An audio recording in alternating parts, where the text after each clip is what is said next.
فرمایا رسول اللہ صلی اللہ علیہ وسلم نے کہ ایسی عورت پر اللہ تعالیٰ کی رحمت نازل ہو کہ رات کو اٹھ کر تہجد پڑھے اور اپنے خامد کو بھی جگائے۔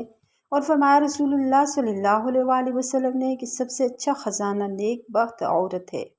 کہ خامد اس کے دیکھنے سے خوش ہو، اور جب خامد کوئی کام بتلائے تو وہ حکم بجا لاوے، اور جب خامد گھر پر نہ ہو تو عزت آبرو تھامے بیٹھی رہے۔ اور فرمایا رسول اللہ صلی اللہ علیہ وسلم نے عرب کی عورتوں میں قریش کی نیک عورتیں دو باتوں میں سب سے زیادہ اچھی ہوتی ہیں، ایک تو بچے پر خوب شفقت کرتی ہیں اور دوسرے خامد کے مال کی حفاظت کرتی ہیں۔ سبحان اللہ۔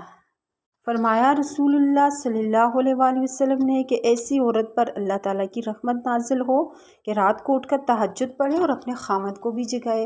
اور فرمایا رسول اللہ صلی اللہ علیہ وسلم نے کہ سب سے اچھا خزانہ نیک بخت عورت ہے کہ خامد